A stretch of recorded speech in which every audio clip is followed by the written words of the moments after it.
Bismillahirrahmanirrahim. Hai, Assalamualaikum. Welcome back to Cengkih Channel. Terima kasih akak ucapkan kepada korang semua kerana sentiasa memberi support kepada channel ni. Akak ucapkan jutaan terima kasih kepada korang yang mana dah subscribe untuk Cengkih Channel, dan kepada yang masih belum subscribe, korang bolehlah tekan button subscribe untuk tidak ketinggalan kepada notification dari Cengkih Channel, insyaAllah.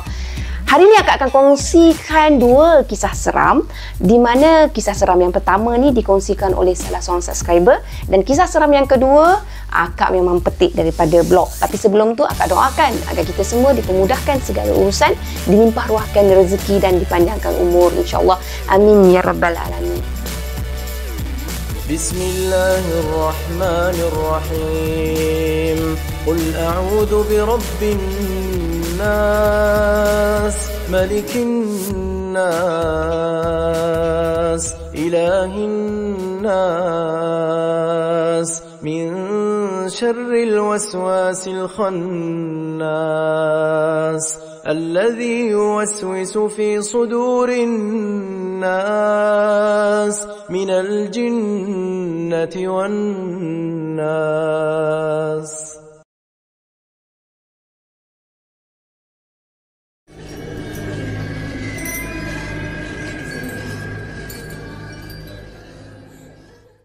Akak mulakan dengan kisah yang pertama, di mana kisah ni dikongsikan oleh salah seorang subscriber, iaitu Kak Juraini. Kak Juraini ni pun memang banyak betul kongsikan kisah-kisah seram bersama dengan Cengkih Channel. Terima kasih diucapkan kepada Kak Juraini. Kisah yang Kak Juraini nak kongsikan ni adalah kisah jiran Kak Juraini masa Kak Juraini berada di kampung dia di Kalimantan. Nama abang yang ceritakan story kisah benar ni adalah Abang Tony. Tu memang nama dia yang sebenarnya. Di kampung Kak Juraini ni selalunya ada ejen lah untuk cari pekerja, untuk mencari dan menebang kayu balak yang berada di sekitar kawasan dia ataupun di kawasan yang jauh daripada kampung dia. Macam itulah. Kejadian ni berlaku di kawasan kampung lah. Tak ketinggalan juga korang, Abang Tony pun selalu ikut dan selalu merantau jauh untuk mencari rezeki pada masa tu. Kali ni rombongan Abang Tony pergi ke daerah Riau pula. Nak dikata jauh tu memang jauh lah, tapi dah cari rezeki kan. Riau dengan kampung Kak Juraini tu memang boleh dikatakan ambil masa untuk mereka sampai kat sana. Tapi Riau tu dia masih lagi di daerah Indonesia. Dekat daerah Riau ni terkenal dengan banyaknya kayu-kayu balak dan hutan-hutan yang masih lagi belum diterokai. Bila tiba hari yang ditetapkan, maka berangkatlah Abang Tony dan rombongannya tu seramai 24 orang termasuk tukang masak ke lokasi pembalakan yang jauh dari kampung mereka tu. Setibanya rombongan Abang Tony di lokasi yang sememangnya mereka ditempatkan di dalam sebuah hutan yang amat tebal dan kayu-kayu balak yang memang sangat-sangat besar kat situ. Maka di situlah juga tempat tinggal mereka sementara rombongan mereka tu untuk bekerja kat situ. Jadi kat situlah mereka akan tidur, dekat situ jugalah mereka akan rehat, dekat tempat mereka buat kerja tu juga. Dekat situ terdapat pondok-pondok untuk mereka tinggal dan tidur. Satu pondok ni akan didiami 12 orang semuanya. Jadi mereka tak tahu di antara mereka ni ada yang menuntut ilmu harimau jadi-jadian. Tak ada kan masa tu, masa nak ambil pekerja tu mereka hantar resume ke, lepas tu orang yang nak terima bekerja tu tanya latar belakang. Kalau tanya pun siapalah yang nak mengaku buat perkara yang salah macam tu. Kalau awal-awal lah mereka ni dah tahu tentu-tentulah awal-awal lagi si harimau jadian tu dulu yang mereka tebang macam pokok balak yang bakal mereka tebang. Hampir 1 minggu mereka tinggal dekat situ. Tak ada sebarang kejadian-kejadian pelik pun berlaku. Semuanya berjalan lancar, malah mereka berlapang dada. Seronok jugalah stay untuk tinggal sementara kat situ. Tapi korang, pada satu malam yang macam biasa, sunyi sepi dan hanya diriuhkan dengan perbualan-perbualan mereka sebelum mereka pergi tidur. Itu pun kalau mereka tak terlalu penat, maka berbual mereka. Kalau mereka terlalu penat, makanya awallah mereka tidur. Malam kejadian tu, Habis selesai je makan malam dan selesai je mereka ni menunaikan solat maghrib bersama, mereka pun bersembang-sembang lah dengan pelbagai topik. Mereka semua, kan tadi akak cakap, dia orang stay dalam satu pondok tu tinggal seramai 12 orang. Jadinya, dalam 12 orang tu, ada salah seorang ni dia buka cerita. Cerita yang memang tak sesuai lah pendek kata untuk diceritakan ataupun untuk diungkitkan dalam hutan pada waktu tu. Korang tahu tak? Aku pernah dengar cerita kalau seseorang tu mengamalkan ilmu dan menuntut ilmu harimau jadi-jadian. Semasa dia nak menjelma jadi harimau, terlalu menyakitkan. Sakit betul. Sakit je tu memang sangat-sangat sakit. Maunya tak sakit. Masa nak tumbuh ekor, masa nak tumbuh taring, memang sakit lah.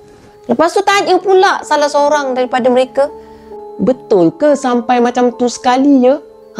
Dia tanyalah sebab si pencerita tu beria sangat menceritakan perihal tersebut.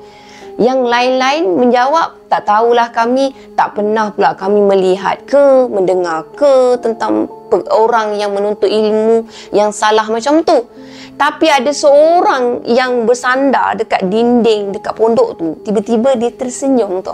Senyum sambil dia membalas. Sempoi je dia balas. Kak, kamu mau ketemu harimau jadi-jadian tu?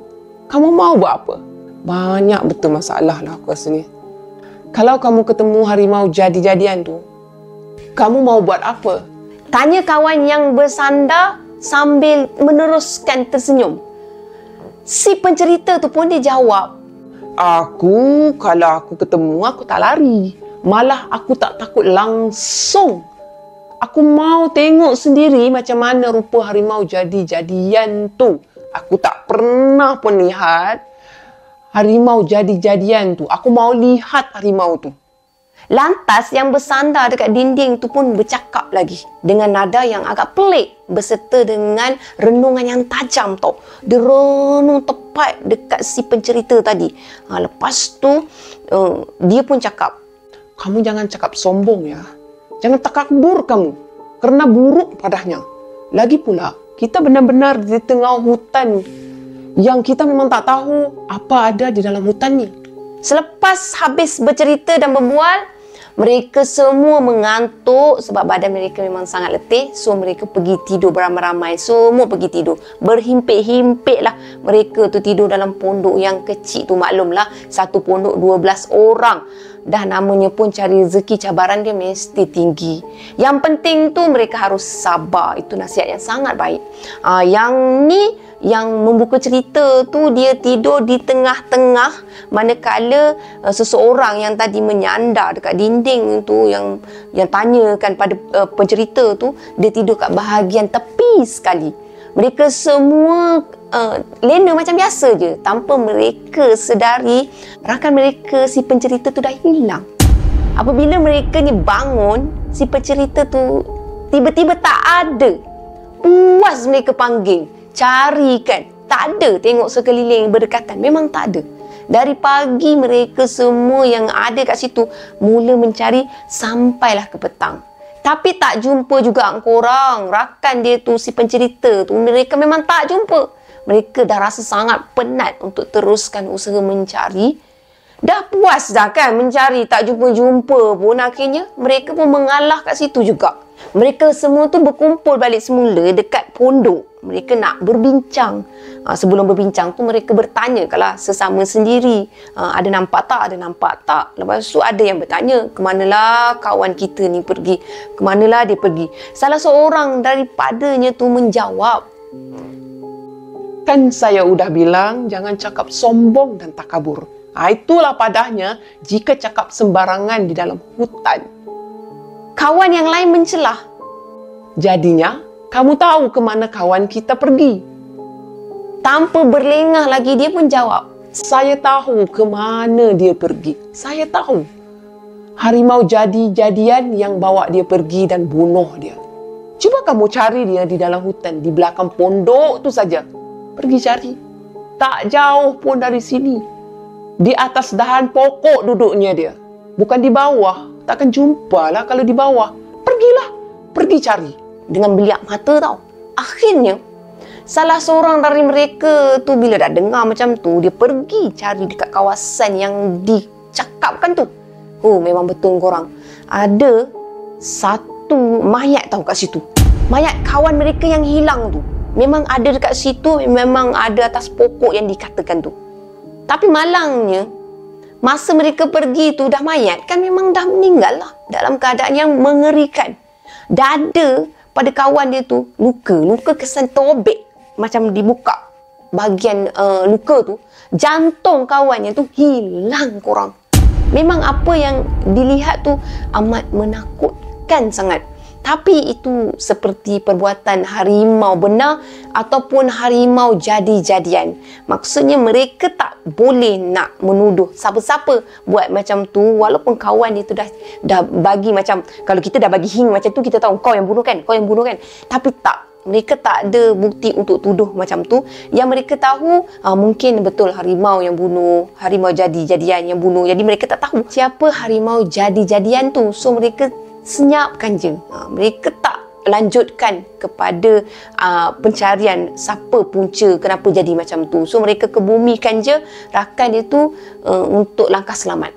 Persoalannya sekarang ni, kenapa jantung dia hilang dari tubuh dia? Cerita tu habis macam tu je. Memang tak diketahui lah siapa yang bunuh pada kawan mereka tu, sehingga ke hari di mana Abang Tony tu didengar daripada si pembunuh tu. Bila mereka semua dah selesai kerja kan, mereka semua dah berangkat balik ke kampung masing-masing. Lepas tu dah balik rumah masing-masing. Lepas dah sampai dekat kampung tu, kawan yang bersandar dekat dinding tu, kawan yang bersandar tu, dia datang jumpa dengan Abang Tony tu. Akak cakap, Abang Tony tahu. Memang Abang Tony tu dia berkawan baik tau dengan kawan yang bersandar dekat dinding tu. Dia pun bercerita dengan Abang Tony. Sebenarnya saya yang bunuh kawan kita yang hilang tu. Kawan Abang Tony selamba je mengaku macam tu. Dan dia juga mengaku yang dialah yang jadi harimau di malam tersebut. Dia benci sangat dengan orang yang jenis cakap besar walaupun kawan dia sendiri. Paling mengejutkan lagi, dia juga mengaku bahawa dialah yang makan jantung kawan dia tu. Astaghfirullahalazim. Kerana dia ilmu yang salah, peri kemanusiaan, tak mengenal kawan mahupun lawan, korang janganlah diikut perkara tersebut. Tapi dia berpesan pada Abang Tony, tolong kamu simpan apa yang kamu dengar. Tolong kamu ya, saya warning kamu, tolong kamu simpan apa yang kamu dengar. Apa yang kamu tahu ni antara kita sahaja. Sampaikan Abang Tony dia masih lagi berkawan dengan manusia jadi-jadian tu, tapi dia seorang je yang tahu rahsia kawan dia tu. Sampailah ke akhirnya memang dia seorang je yang tahu. Sekian untuk kisah yang pertama.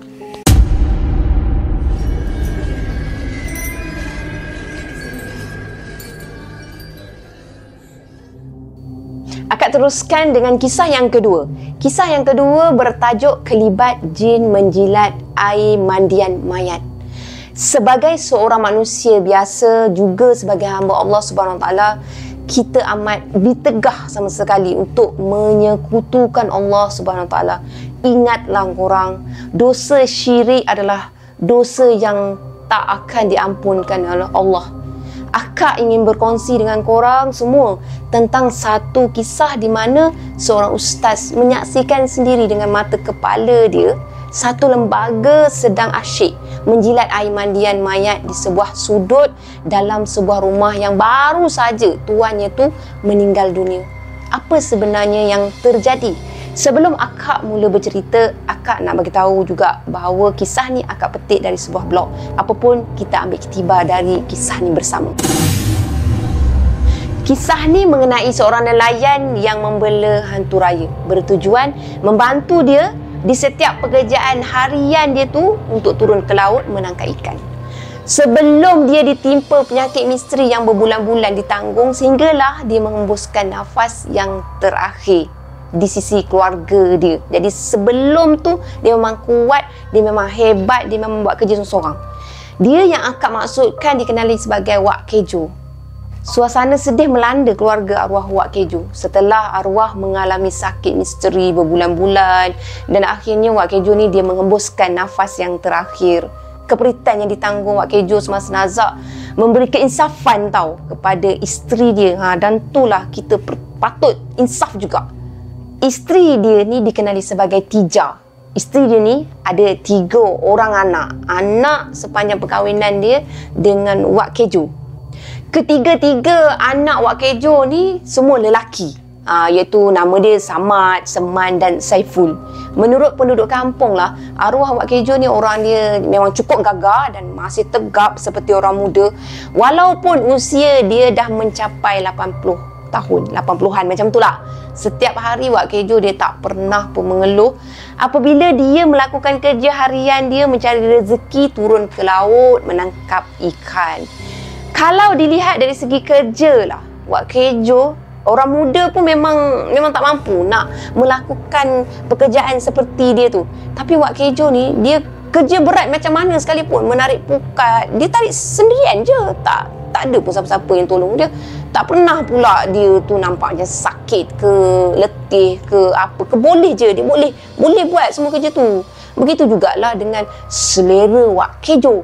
Wak Kejo ni sentiasa berselera makan. Itulah yang membuatkan isteri Wak Kejo ni rasa hairan orang. Selalunya kita ni kan pernah lihat orang yang seusia dengan Wak Kejo tu. Kalau kita tengok pada orang-orang yang seusia macam tu, dia macam dah agak kurang selera makan. Lepas tu bukan setakat selera makan je dah kurang, tapi selera untuk part tu, faham lah korang, akak memang segan nak terangkan.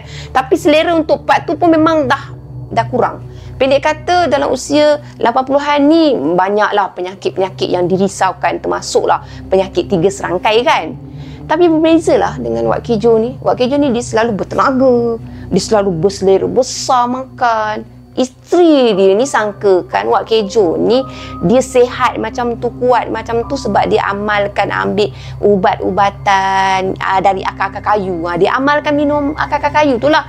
Jadi tak mustahil lah kan bila kita amalkan pada pemakanan peminuman akar-akar kayu tu, kita akan perolehi badan yang sihat, kuat kan. Oleh kerana kekuatan Wak Kejo ni agak luar biasa sangat, makanya Wak Kejo ni dia jadi buah mulut tau untuk penduduk kampung tu. Penduduk kampung memuji dan mereka kagum dengan kehebatan Wak Kejo. Kerja Wak Kejo ni turun ke laut, tapi dia sangat kuat walaupun usia dia tu dah tua. Biasanya dia hanya melakukan kerja-kerja seorang nelayan ni bersendirian je. Tak adalah nak bawa siapa-siapa ke. Sorang-sorang je korang. Jangan tak percaya pula korang. Dia turun ke laut tu pun memang sorang-sorang je. Tak ada pun dia risaukan keselamatan dia ke, dia risaukan keadaan malam ke. Tak ada. Subuh-subuh hari lagi dia dah keluar pergi ke laut sorang-sorang dia. Dan sekitar pukul 8 pagi macam tu lah dia dah balik semula. Dah balik dah. Dia balik pula tu, dia bawa banyak hasil laut yang memang berbaloi sangat lah untuk keluarga dia, untuk diri dia, memang sangat-sangat banyak. Oleh kerana ketiga-tiga orang anak lelaki dia tu bekerja dekat bandar, Wak Kejo dia buatkan semua tu sendirian. Dia tak kisah pun.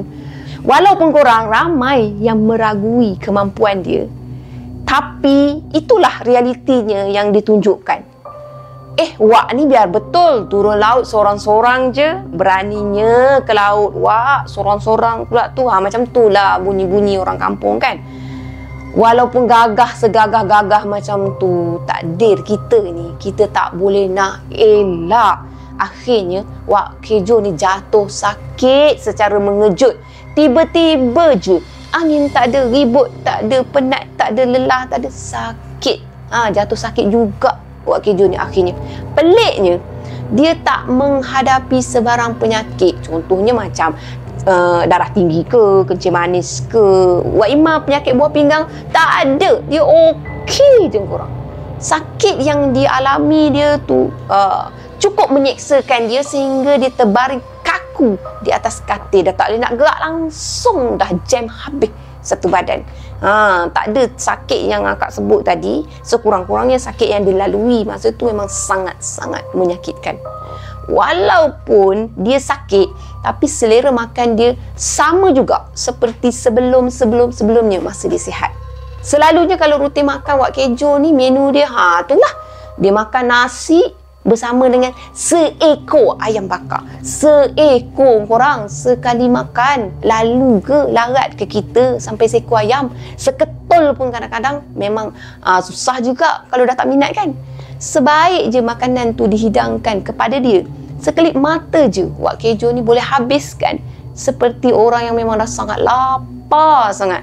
Dia selalu merengek minta nak makan. Walaupun baru je kejap isteri dia tu bagi makan dia, tapi stay juga nak makan sebab asyik lapar je. Isteri dia rasa hairan lah dengan suami dia tu. Memang luar biasa sangat. Memang pelik sangat. Sepanjang dia hidup bersama dengan Wak Kejo, belum pernah lagi dia tengok suami dia tu melantak semua makanan tu dalam masa yang sangat singkat sangat. Selalunya dia makan juga, tapi ada time dia, ambil masa juga, tapi kali ni sekali ngap aje. Semakin hari tau, penyakit Wak Kejo tu semakin parah. Setiap hari ada je penduduk kampung yang datang ke rumah dia melawat. Alhamdulillah, penduduk kampung kat situ memang bersepakat, memang muafakat dia tinggi. Dan mereka ni, penduduk kampung ni, dia bacakan surah Yasin. Setiap kali dibacakan surah Yasin tu, Wak Kejo ni akan meraung kepanasan. Panas. Meraunglah dia. Beberapa orang doktor pun memang pernah datang ke rumah Wak Kejo ni nak merawat penyakit Wak Kejo tu. Tapi selepas diperiksa, mereka berkata tau, Wak Kejo tak mengalami sebarang penyakit. Mereka percaya Wak Kejo ni mengalami sakit tua kot. Sakit tua je tu. Semakin hari, muka Wak Kejo tu semakin pucat korang. Makan banyak, cukup makan kan, cukup penjagaan, tapi muka tu makin pucat. Lepas tu muka Wak Kejo ni jadi macam hitam tau. Pelik sangat. Nampak kehitaman dan nampaklah muka dia tu macam panas, kesan panas, macam nak terbakar macam tu kan. Memang cukup menggerunkan lah kalau kita imaginekan macam mana. Sebab yelah, akak tak pernah lalui, tapi boleh bayangkan lah bila kita tengok seseorang ni berubah dengan muka yang memang menahan kesakitan, tapi dalam keadaan panas, hitam macam tu. Isteri dengan anak-anak Wak Kejo ni, dia tak sanggup nak tengok penderitaan yang dialami Wak Kejo. Akhirnya mereka memanggil Ustaz Aziz yang tinggal di kampung seberang untuk bantu masalah tu. Dah berapa lama Wak Kejo sakit, Mak Tijah? Tanya Ustaz Aziz yang duduk sebelah je suami Mak Tijah tu. Adalah 5 bulan. Baklas Mak Tijah ni dalam keadaan sayu. Masya Allah. Kata Ustaz Aziz perlahan sambil dia gelengkan kepala bila dia tengok wajah Wak Kejo tau. Ustaz Aziz lepas tu dia membacakan sesuatu sambil dia menyentuh dahi Wak Kejo perlahan. Dia bacakan beberapa surah untuk meringankan kesakitan Wak Kejo. Bacaan dia jelas dan memang bacaan dia tu daripada surah-surah yang terdapat dalam Al-Quran. Jangan risau. Jangan sentuh aku. Panas. Jerit Wak Kejo sebaik saja Ustaz Aziz tu menyentuh dahi dia. Dan buat kali yang ketiga, beberapa orang penduduk kampung tu, dia masa tu sama-sama juga. Dia bantu Ustaz Aziz tu, dia bacakan Yasin. Dan ada yang sedang duduk dekat ruang tamu rumah Wak Kejo tu, dia tersentak tau. Mereka semua ni tersentak bila mendengar jeritan Wak Kejo tu. Memang kuat yang luar biasa. Walaupun Wak Kejo ni dia kelihatan nazak, tapi suara dia kuat korang. Memang luar biasa sangat kuat dia tu. Ustaz Aziz dia dapat merasakan kelainan suara tu yang dianggap bukan suara Wak Kejo. Ustaz Aziz dia terus membacakan ayat Al-Quran dengan diikuti bacaan Yasin oleh penduduk kampung. Keadaan Wak Kejo dia jadi semakin gelisah. Sebut tak kena. Dia memberontak. Dia cuba meronta ke kiri, dia ronta ke kanan. Dia menahan kesakitan. Memang betul-betul dia macam seolah-olah sangat-sangat sakit. Selama sejam Wak Kejo tu meronta, meraung, kepanasan. Tak adalah dia sebut kata panas, aku panas macam tu. Dia beberapa kali dia juga diminta air untuk minum sebab dia rasa badan dia sangat panas, sangat tak selesa. Akhirnya tanpa disedari Wak Kejo telah mengembuskan nafas terakhir. Tiba-tiba je badan Wak Kejo ni yang asalnya gempal. Kan akak cakap daripada awal. Badan Wak Kejo ni gempal orang. Dah bertukar jadi kurus kering aja. Sepertinya dah lama dah Wak Kejo tu meninggal dunia. Ataupun seolahnya macam Wak Kejo tu tak makan apa-apa. Macam, yelah memang kering, memang kurus. Mak Tijah, Wak Kejo sudah meninggal dunia. Pergilah panggil tukang mandi mayat segera. Jangan lengah-lengahkan lagi. Mayat arwah perlu dikebumikan segera. Kata Ustaz Aziz, tenang aja. Sementara menunggu tukang mandi mayat tiba, mereka tu dibiarkan jenazah arwah Wak Kejo di ruang tamu rumah tu. Memandangkan hampir dah masuk ke waktu isyak. So semua tetamu kemudiannya turun dari rumah. Mereka ni pergi ke surau yang tak jauh daripada situ. Dan mereka menunaikan solat isyak berjemaah. Selepas selesai solat isyak tu, jenazah Wak Kejo dimandikan, dikafankan. Alhamdulillah semuanya berjalan dengan lancar. Jenazah arwah kemudian dikebumikan di tanah perkuburan Islam di hujung kampung pada malam tersebut juga. Selesai kebumikan jenazah, pada malam tu tinggallah Mak Tijah bersama dengan 3 orang anak lelaki mereka ni dan beberapa orang ahli keluarga arwah yang memang stay lagi kat rumah arwah ni. Kerana mereka ni sangat letih korang, sangat letih sebab mereka dah bertungkus lumus nak jagakan arwah masa sakit kan sampai hujung nyawa. Lepas tu banyaklah perkara yang menyebabkan mereka ni rasa letih. Kebanyakan mereka ni tertidur lena. Tak berapa lama selepas tu, Mak Tijah dia terdengar bunyi seperti sesuatu menyusur di bawah rumah dia tempat arwah Wak Kejo dimandikan. Pada mulanya, Mak Tijah dia ingatkan kucing. Macam tu lah. Tapi kan bunyi tu semakin kuat dan semakin kuat seperti sesuatu sedang menjilat air. Selep, menjilat air macam tu. Mak Tijah dia cuba beranikan diri dia. Dia turun ke bawah rumah dia tu. Sambil tu dia bawa lah lampu picit kan. Dia nak suluh, nak tengok kucing ke apa tu macam tu kan.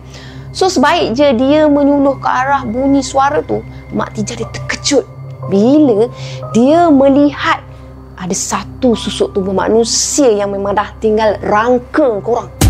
Susuk tubuh tu menyerupai arwah suami dia sedang menjilat air mayat. Bulu roma Mak Tijah ni tegak berdiri serta-merta. Tapi dia masih stay juga menyuluh ke arah lembaga tu dengan berani tau. Masa dia menyuluh tu, dia nampak lembaga tu sedang berlutut di bawah rumah. Pada mulanya Mak Tijah dia nak rahsiakan perkara ni kepada semua orang. Walaupun keluarga terdekat dia ke anak-anak dia, dia memang tekad dia tak nak kecohkan situasi. Dia tak nak nanti timbul sesuatu yang negatif tau. So dia positifkan diri dia tak nak cerita kat siapa-siapa. Biarlah tak apalah. Tapi kerana dek dia rasa dudap, dia rasa meremang. Dia rasa takut jugalah korang tiba-tiba nampak benda yang memang macam tu. Kalau kita nampak, terkejut. Kalaulah perkara tu berulang, dia nampak benda yang sama. Manalah tahu kan, dia nampak lagi sekali. Mau melompat kali ni, Mak Tijah kita tak tahu. Tak naklah dia lalui perkara tu sekali lagi. Itu pun kira kuat dah tu Mak Tijah tu. Tak adalah nak menjerit ke pensan ke, kira Alhamdulillah lah Mak Tijah pada waktu tu semangat dia kuat jugalah. Tapi dia tak pasti sama ada selepas tu, bila dia dah nampak, next time dia nampak, dia akan semangat kuat. Dia tak pasti. So, dia pun ceritakanlah perkara tu kepada Ustaz Aziz. Pada keesokan harinya, Ustaz Aziz, dia faham, dia bersetuju untuk bantu Mak Tijah dan berjanji dia akan datang balik semula ke rumah Mak Tijah pada lewat malam hari yang sama. Macam biasa, Ustaz bila dia dah berjanji, of course lah dia akan tunaikan janji dia. Seperti yang dijanjikan, Ustaz Aziz dia melihat sendiri lembaga seperti arwah Wak Kejo tu sedang menjilat-jilat air mayatnya bagaikan kehausan tau. Macam tu lah dia, walaupun bukan arwah Wak Kejo, tapi yelah penampakan tu macam arwah Wak Kejo. Dia menunjukkan macam rupa arwah Wak Kejo. Jadi dianggapnya Wak Kejo tu sedang menjilat-jilatkan. Macam dia nak, dahaga sangat. Ustaz Aziz kemudiannya dia segera membacakan ayat kursi dan secepat kilat lembaga tu hilang dari pandangan mereka. Sejak dari peristiwa tu, lembaga Wak Kejo memang dah tak lagi balik ke rumah Mak Tijah. Tak diganggu dah lah Mak Tijah. Setelah diselidik latar belakang arwah Wak Kejo, rupa-rupanya selama ni arwah Wak Kejo ada membelah hantu raya untuk tolong dia, untuk buat dia kelihatan muda. Lepas tu dia boleh sentiasa kuat tanpa diketahui oleh isteri dan anak-anak dia. So that's why lah bila isteri dia tahu, isteri dia terkejut. Setiap kerja yang dilakukan Wak Kejo semuanya dibantu oleh hantu raya tu lah. Itulah yang membantu dia. Kerana itulah dia lebih suka pergi ke laut menangkap ikan tu bersendirian je. Tak apalah, anak tak nak ikut pun tak apa, dia okey je. Lepas tu bila dia tangkap ikan tu, banyak pula ikan dapat kan.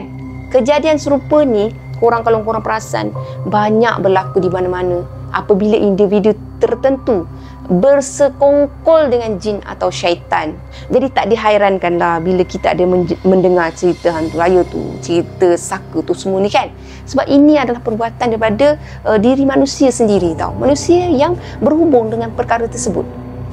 Perkara ni harus menjadi pengajaran kepada kita semua supaya dapat menghindarkan kita dari kejadian yang dimurkai oleh Allah Subhanahu Wa Taala. Na'udzubillah, minta jauh orang. Sekian saja 2 kisah yang akak sampaikan pada malam ni. Apa yang baik sama-sama kita ambil jadikan sebagai tauladan, dan apa yang buruk sama-sama kita ambil jadikan sebagai sempadan. Akak tegaskan kat sini, yang mana tak elok kita jangan ikut, kita tinggalkan. Semoga kita semua sentiasa dilindungi oleh Allah Subhanahu Wa Taala dan kita dipermudahkan segala-gala urusan untuk kita. InsyaAllah. Amin, amin, amin. Ya Rabbal Alamin. Terima kasih akak ucapkan kepada korang semua kerana sudi dengar sehingga habis. Jangan lupa like, share dan subscribe. Bye. Assalamualaikum. Bye. Terima kasih.